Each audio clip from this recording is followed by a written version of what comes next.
We help contractors by the hundreds with all of the administrative burdens that surround handling their construction projects. That means helping them with Xactimate estimating, working with them on all the administration of their supplements, and doing the administrative services back office work that enables them to focus on selling, building, and billing. We see contractors just starting off, maybe they're struggling with the fundamentals of running a construction business. They partner up with us, their process is now defined, they're able to grow their profit margins and actually scale because they're not held back with the burden of dealing with the supplementing process. I feel proud of what we've been able to do in this industry.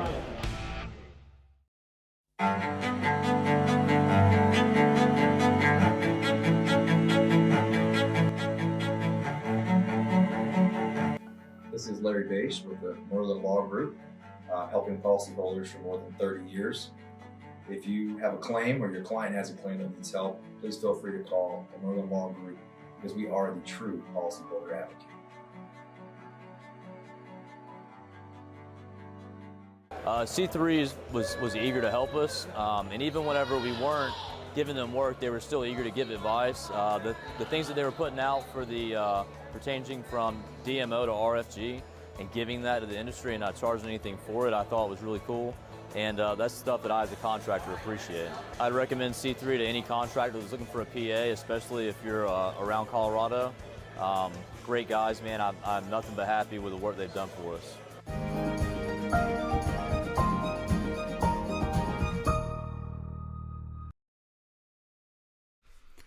What's up, everybody? Lead meteorologist John Choquette here for our daily hail forecast, sponsored as always by C3 Group, Merlin Law Group, and Artist Supplement and Balance Claims.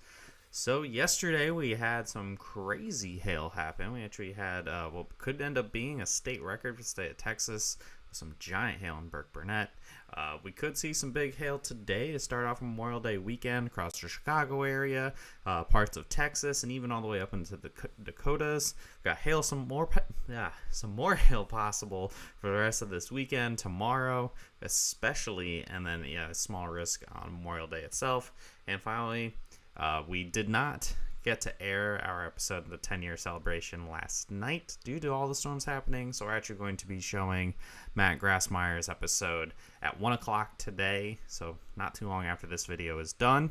It'll be airing there, the 10-year anniversary series. Episode 3 will be at 1 p.m. today, and you can watch it after the fact as well. It'll be live on all of our usual platforms. So here's our map yesterday, our 3-star map in Wichita Falls, Burke-Burnett, and Petrolia, Texas. There was upwards of, we're guessing, 5-inch hail for this storm yesterday. We had about 26,000 homes impacted with this one, and you can see some pictures here. We shared a couple of these on our Facebook. You've probably seen the picture of the hole through the roof and into someone's living room or bedroom, wherever this was, and the child holding on to the hail. That was all over social media. Some crazy hail. I think National Weather Service sending some meteorologists out to go see if we've broken a new record in Burke-Burnett. But a crazy storm. The big hailstones, the super mega stones, are probably pretty isolated.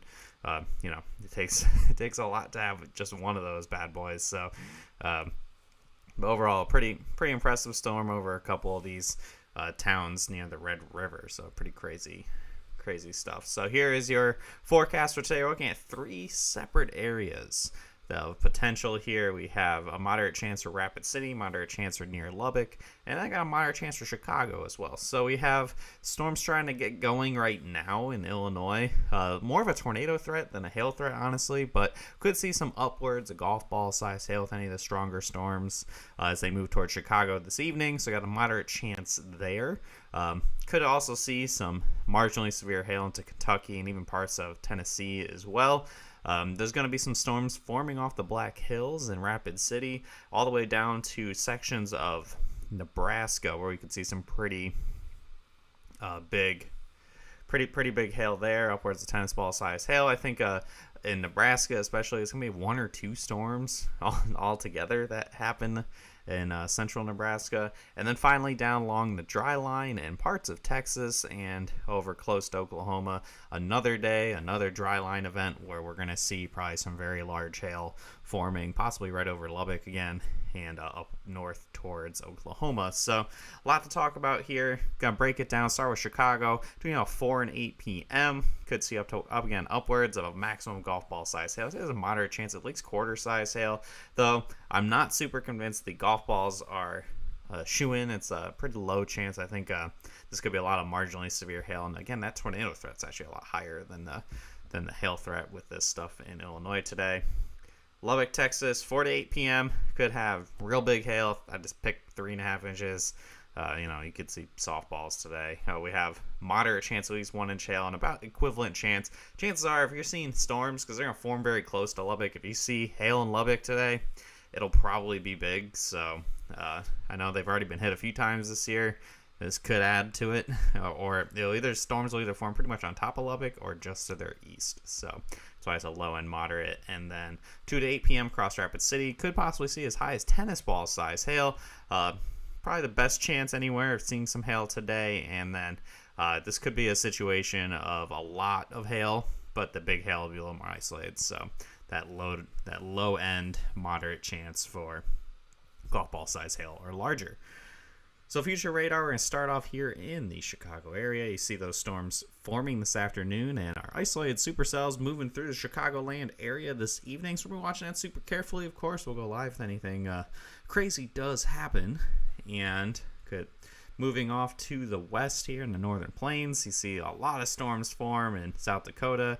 And then you have that one rogue angry supercell looking like it's going to be in Nebraska. That could probably have some pretty big hail with it as well. Probably not too much in the way of population, so I think Rapid City is your best bet for any cities, or Scotts Bluff as well, I believe, is another any population at all in Nebraska, in western Nebraska. And then finally, southern plains. Whoops. Come on.